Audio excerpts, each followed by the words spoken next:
Our first keynote speaker is Lieutenant General Paul Nakasone, the Commanding General of U.S. Army Cyber Command. A native of White Bear Lake, Minnesota, General Nakasone is a graduate of St. John's University in Collegeville, Minnesota, where he received his commission through the Reserve Officers Training Corps. General Nakasone has held command and staff positions across all levels of the Army, with assignments in the United States, the Republic of Korea, Iraq, and Afghanistan. He commanded a company, battalion, and brigade, and has served as the senior intel officer at the battalion, division, and corps levels. Previously, General Nakasone commanded the Cyber National Mission Force at U.S. Cyber Command and was the Director of Intelligence, J2 International Security Assistance Force Joint Command in Kabul, Afghanistan. Ladies and gentlemen, please welcome to the stage General Nakasone. Great to see you. Thanks a lot for the welcome. So ladies and gentlemen, good morning. It is a great day to be here with you. So good to see so many friends, colleagues. Let me begin, first of all, by saying thank you to the Army Cyber Institute, obviously the Cyber Cooperative Defense Institute in Estonia. Thank you very much for so many of you that have come out today. Would like to recognize my good friend, Lieutenant General Bob Caslin, fantastic leadership as a superintendent at the United States Military Academy.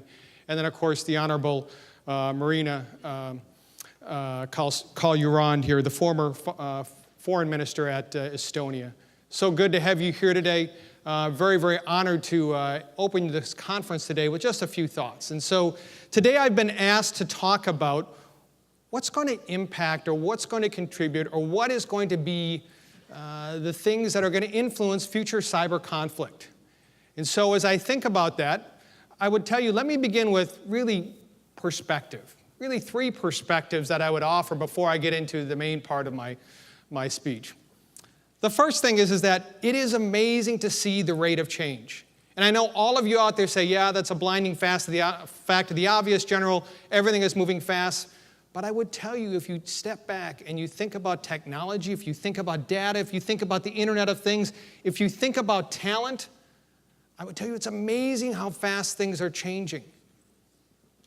3.8 billion users on the Internet today, 2.7 billion with a B, social media. It took radio 38 years to hit 50 million people. It took Twitter 9 months. If we think about the changes, you know, as Bob Caslin talked about 1975, I hate to admit that I remember the Cray computers. I also remember what was touch-tone dialing like and what came before touch-tone dialing. I would assure you my children today would say anything that came before smartphones belongs down the road at the Smithsonian. So with that, think about the rate of change that we're going through today. Had a discussion over the weekend about the next mobile phone. My kids, my twin 15-year-olds said, hey, Dad, thinking about the iPhone 10, what do you think? I said, I think it costs $1,000. And they said, well, how about the Samsung S9? You know, with this idea, this perspective of change, I took a step back and I thought, 15-year-old boys, 15 years ago, there were no smartphones. We had flip phones, and if you were really high speed, you had a slide phone. When 5 years of age hit them, the iPhone was released. When they hit 10, apps were coming online. We had a proliferation of apps. Our BlackBerrys all went away, and by 15 years old, they're talking about the iPhone 10 or the Samsung S9. This, ladies and gentlemen, is the environment that we operate in today. Perspective 2. Our adversaries are antagonists. Their capabilities, their capacities are ever increasing. You know, as an officer in the United States Army, 10 years ago, we thought about exploitation, the exploitation of our networks. That was spying, right? We were getting into other people's networks. We were stealing their secrets, taking their data surreptitiously. That's why 2007 was so important to us, because we saw what a denial of service attack actually did to a nation, what it had as an impact upon a country. We thought to ourselves, wow, if it's no longer exploitation, it's disruption now. What's next? Well, what's next is destruction. And we saw that in 2012, 2013, Saudi Aramco. We saw it with Rasgas. We saw it, oh, by the way, in the fall of 2014 with Sony Pictures Entertainment. We saw what destruction was like. But remember, this was against what? A network or a series of networks. Where are we at now in terms of our conversation with our adversaries and understanding what they may do? It has broadened. What did OPM teach us in the fall of 2015? Data matters. Data matters tremendously. In fact, it's the new high ground. It's the new key terrain. If you have data, you have information. If you have information, you have power. And so no longer are we just thinking about our networks. Now we're thinking about our data. And oh, by the way, what are we thinking about now? We're thinking about our weapon systems. We're thinking about our critical infrastructure and key resources. So as you think about where our adversaries and our antagonists have gone, think about that paradigm. Think about that perspective. I would also tell you that I think we're starting to see the trailers of a future war in what we've seen over the past couple years. Let's rewind the clock to the summer of 2014. Israel faces 4 different enemies as they're battling with adversaries with regards to the Gaza Strip. Who were they? They were Hezbollah. They were Hamas. They were Iran. They were anonymous. Anonymous, a proxy, a non-nation state, an actor that we had never even thought about before, now is having an impact, an antagonist against a country that is battling. And oh, by the way, where were these adversaries and antagonists going after? They weren't necessarily going after military networks. They were going after the economic might of that nation. They were going after the DNS servers. They were going after other key terrain that they knew was fundamental to how that country was able to operate, how that country was able to empower their economy. So that's perspective 2. Perspective 3, the Department of Defense, our Army, has done an incredible amount of work over the past 7 years to move forward in the cyber domain. But even with all that work, I would tell you that we are outrunning our headlights. We are learning so much, whether or not it's with our forces, with our doctrine, with our strategy, that we are well forward of where we ever thought we would ever be. So over the past 5 years, what has the department done? The department has done really 3 things: strategy and doctrine. 2 different strategies, getting ready for the 3rd strategy with regards to cyberspace. The Army has written doctrine, Field Manual 3, TAC 12, that talks about cyber electromagnetic activities. We've also built a series of headquarters. So all the services have stood up Service Cyber Component Commands. If you take a look at where we're at today, the Army, the Navy, the Air Force, the Marines, and even the Coast Guard have a component command that is looking specifically at cyber. And perhaps the game changer, at least for us as we take a look at our department, is 6,187 men and women, military and civilian, across 133 teams, both offense and defense and support. That is our capability that we've built over the past 5 years. It's also a capability that we've employed defensively, and I would tell you offensively as well, as we take a look at the work that has been done over the past several years, really the past 2 years, against ISIS. Offensive cyber activities and operations against an adversary of our country and our lives. And what have we learned? A tremendous amount of things in terms of how do we structure our force, how do we employ that force, how do we command and control that force, how do we bring capabilities to the forefront, how do we take a defensive team and ensure that it's informed by the offense, how do we take really good intelligence, whether it's from the private sector or it's from government, and empower a team. And we are rewriting doctrine today. We are rewriting our strategies today. We are rewriting the way that we teach our forces. That's why I would tell you that even with the tremendous amount of work that we've done within our department, we're running faster than our headlights because we are learning so much. We're employing these forces today. We're having an impact. So in terms of where do I see the items, the activities, the thoughts that are going to inform future cyber conflict? Well, let me begin with people, because I would tell you that at the end of the day, it all does come back to people. And my thought in terms of people are, let me give you just a couple sound bites in terms of where I see people in future cyber conflict. So one of the things that we have learned over the past 12 to 18 months is the super empowered individual. Super empowered individual. Let me give you a little bit of background. If you were going to say, hey, what are the really critical jobs that you do on your teams? One of the most critical jobs is a tool developer, a coder. You know, software doesn't write itself, right? We have coders that do that still. Well, these super empowered individuals, these coders, these tool developers, our best ones, I would tell you, and this is back of the envelope math, are 50 or 100 times better than their peers.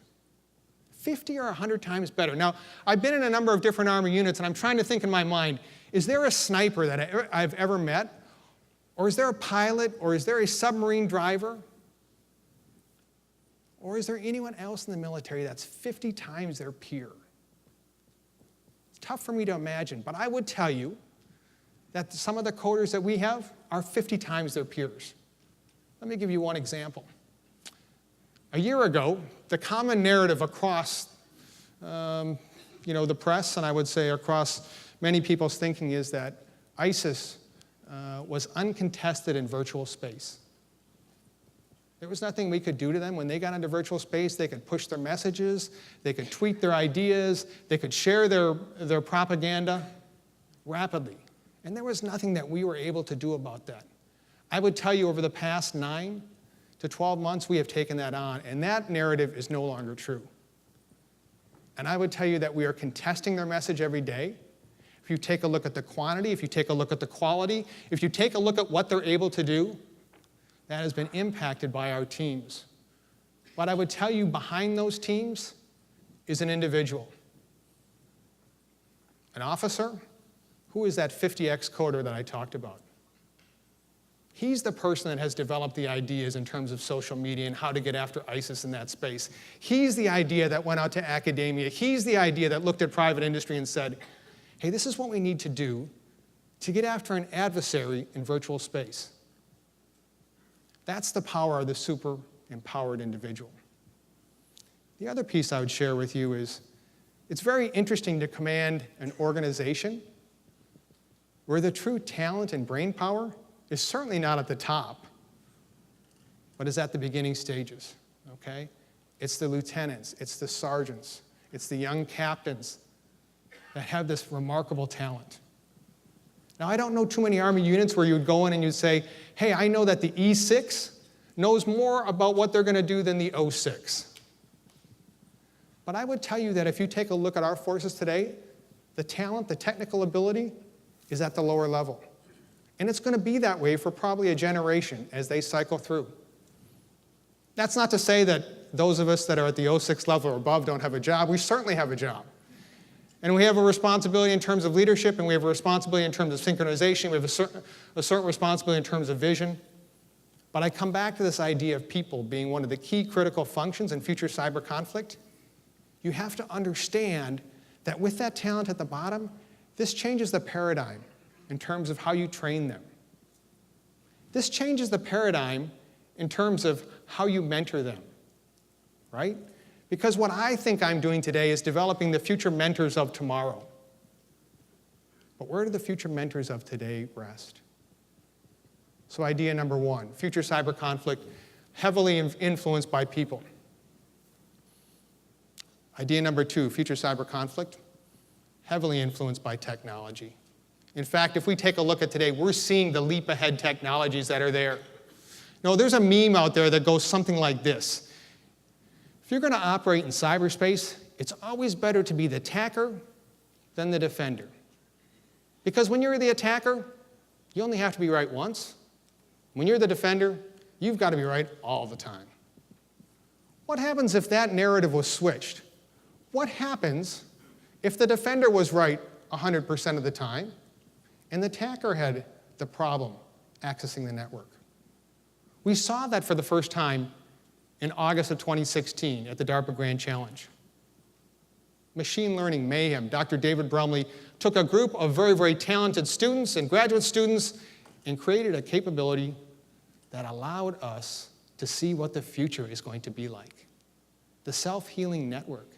The ability to be able to patch rapidly at machine speed those vulnerabilities. The ability to actually lock out advanced persistent threats.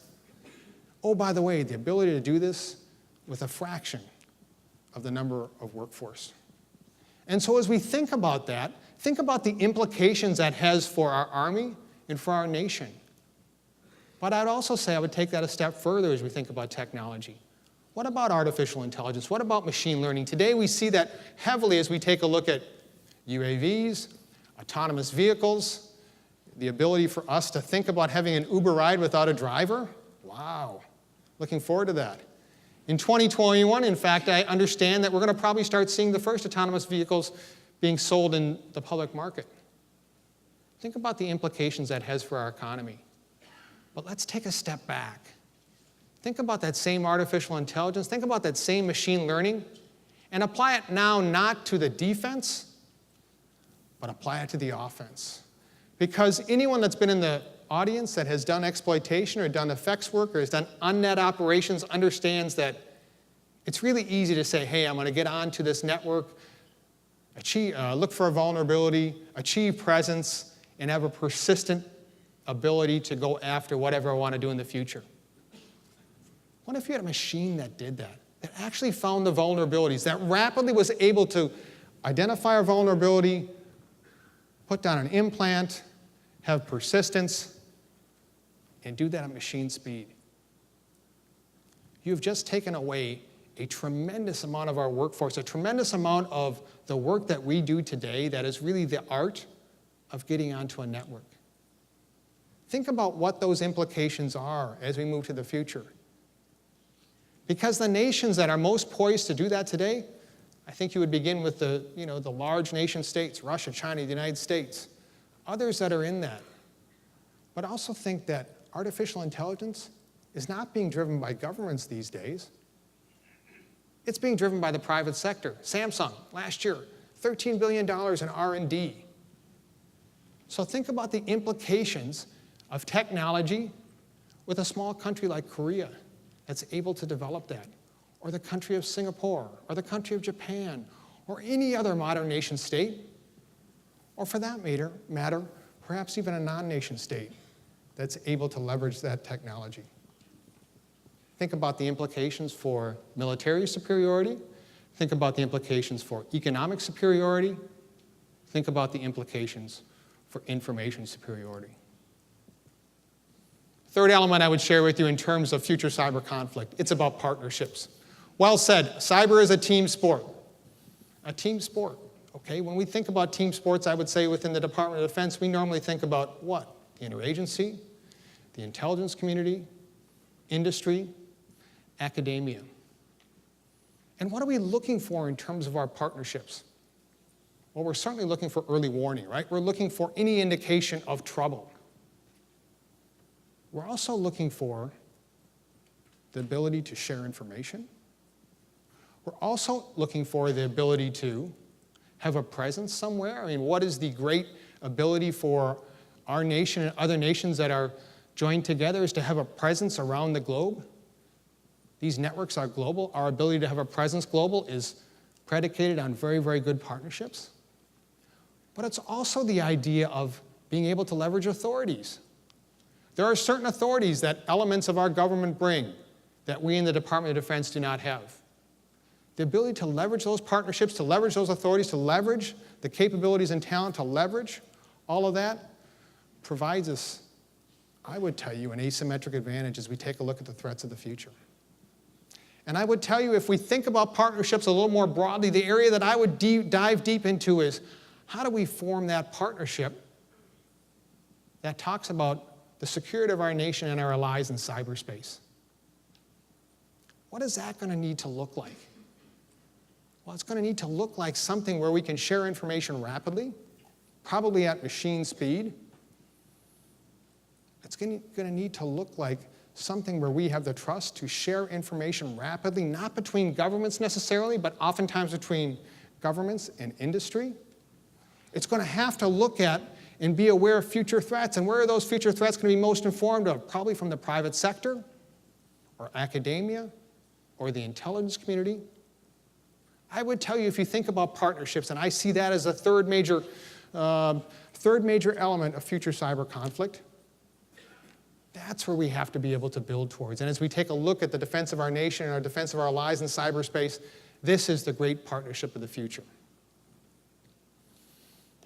So ladies and gentlemen, as we look to the future, you know, it is interesting to look back and say, hey, what we really need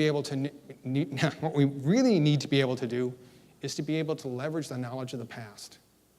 And so if you take a look at the perspectives I've shared, if you take a look at people, if you take a look at technology, if you take a look at partnerships, I say those are the three major influencers for future cyber conflict. Now to kind of steal a line or a phrase from the great cybersecurity analyst Leon Trotsky, you may not be interested in cyber, but cyber is definitely interested in you. And so, ladies and gentlemen, I appreciate your patience. Thank you very much, and I'm more than happy to take a few questions.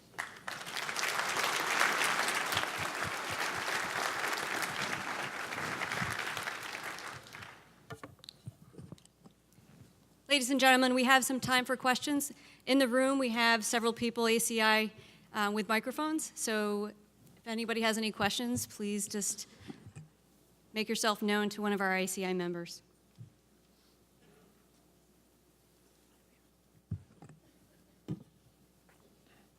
Panel one.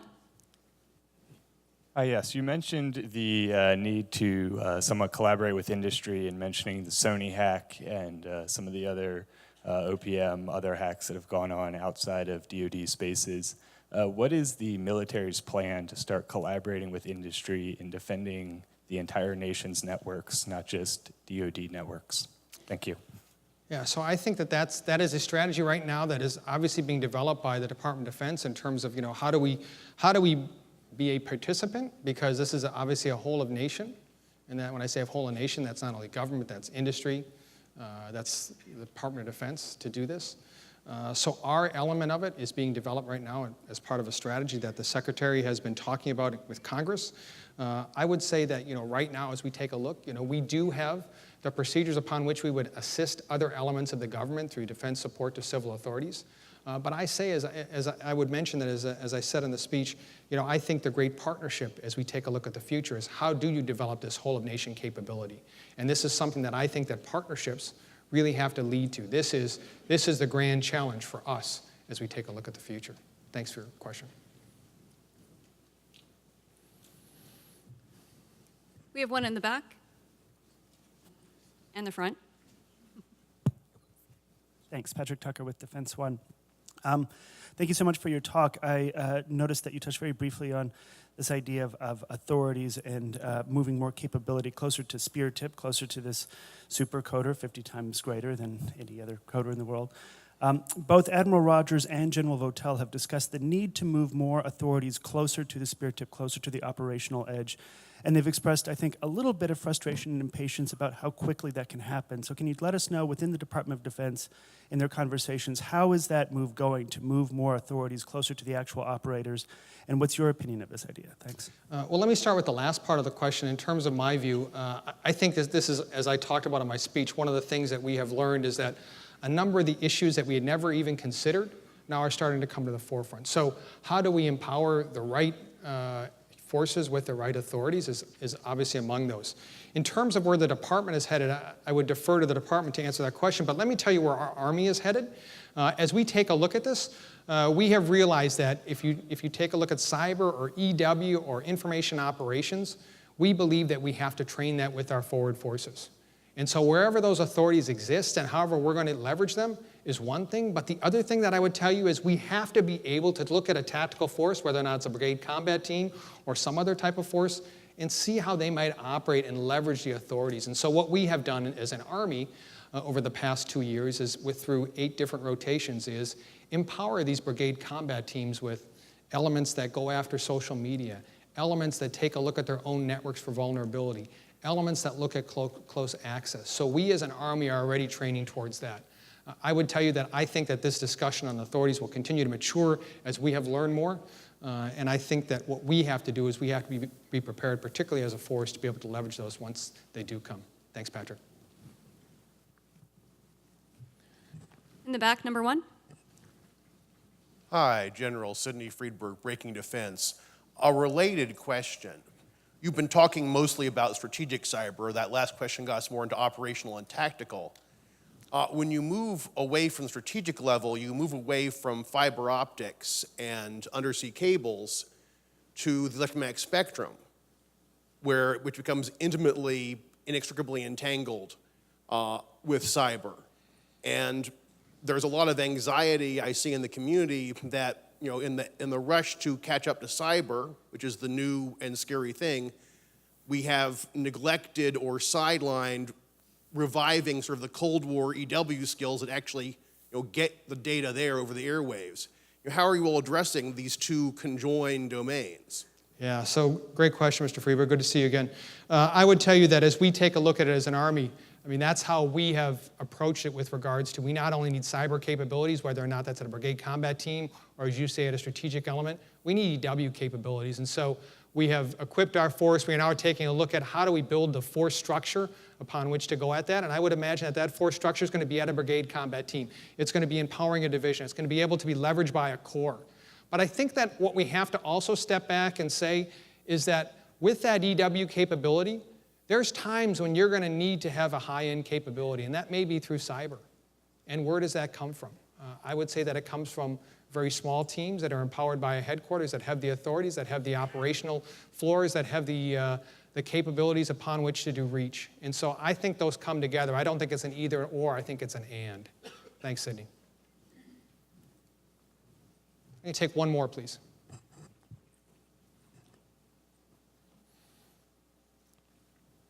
Over on the left side. Sir Cadet Kane, could you speak on the Army's plan to defend against non-state actors that don't typically have a leadership structure that we can exploit in the traditional sense, or really any way to clearly define their membership? Can you repeat the last part, I'm sorry, again? How do we defend against non-state actors that don't have a leadership structure that we can see in traditional militaries, or a way to clearly define their membership, sir? Yeah, so we have an experience with this, and I would say that experience has been drawn largely from what we're doing against ISIS today. I believe that defense obviously begins with being able to defend our network, our data systems, our weapons platforms. But the other thing is that we have to be able to look and find out where these elements operate from. Who are they empowered by? And what are their weaknesses? And from that, we develop our capabilities, we do our targeting, and then we move forward, all within the confines of, obviously, the rules of law and the ways that we have always conducted warfare. So I appreciate your question. Thanks much. Ladies and gentlemen, thank you very much for your patience. Thanks much for your attention.